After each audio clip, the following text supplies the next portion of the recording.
it is. It looks like the intel that I'm getting that it's actually China who is behind this whole thing.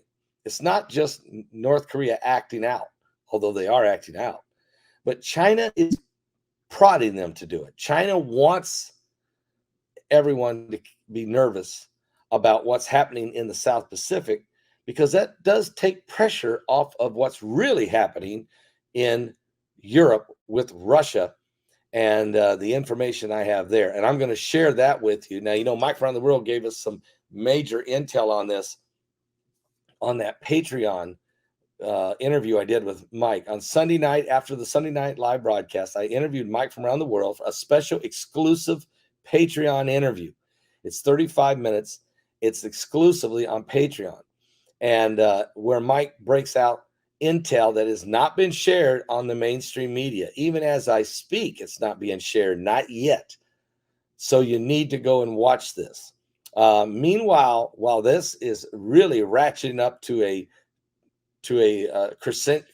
crescendo, possibly, we have now North Korea and Japan, which really means China and everybody involved in the South Pacific.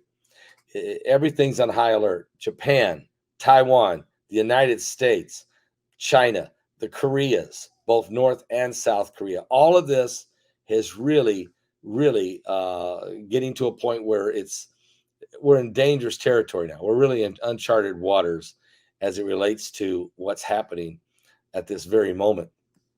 And so let me just give you some of the information on this. Here's what we're finding out this morning that's taking place right now. And that is, we know that Japan ordered their citizens to take shelter, to go underground yesterday after North Korea launched missiles toward them. They actually fired 2 of them.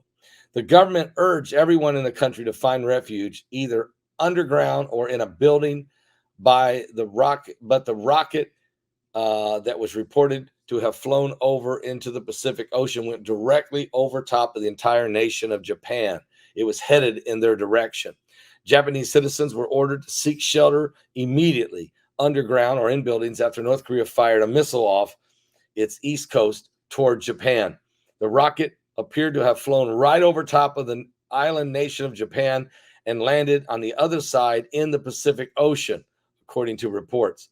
The launch was confirmed by South Korea's Joint Chiefs of Staff, with Japan's government then swiftly warning North Korea of what they had done and quickly red alert their citizens to take cover. This was a panic in Japan. An emergency tweet repeatedly ordered people to take cover. Emergency, take cover now. Missile incoming.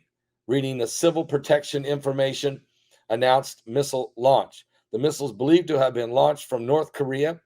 Evacuate inside a building or underground. Missile launch. Missile launch. I repeat, red alert. Missile launch is believed to have launched from North Korea heading toward Japan. Seek shelter safely in building or underground. This was what they said. A post from the Prime Minister's residence. Disaster and crisis management information. Also, Twitter accounts by the government of Japan confirming that a missile fired from North Korea was headed toward the Japanese mainland. But we know now it landed on the other side of Japan in the Pacific Ocean. Missile has passed. Those reports came on a few minutes later as the situation was developing.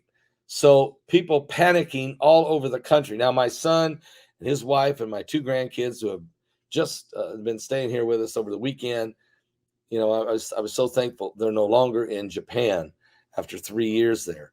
But danger doesn't just leave because of they left Japan. That doesn't end the danger for all of us here in America. It's because it's incredible what's taking place right now. We have a world spinning out of control, a world in chaos, a world in literally frozen in fear.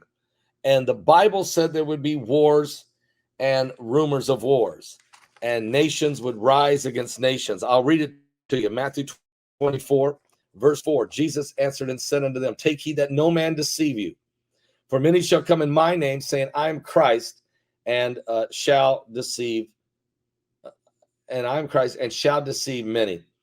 Ye shall hear of wars and rumors of wars. See that you be not troubled, for all these things must come to pass, but the end is not yet. For nation shall rise against nation, and kingdom against kingdom. And there shall be famines and pestilences and earthquakes in divers places, and all of these are the beginning of sorrows. Then shall they deliver you up to be afflicted, talking to the church now, and shall kill you. And ye shall be hated of all nations for my name's sake.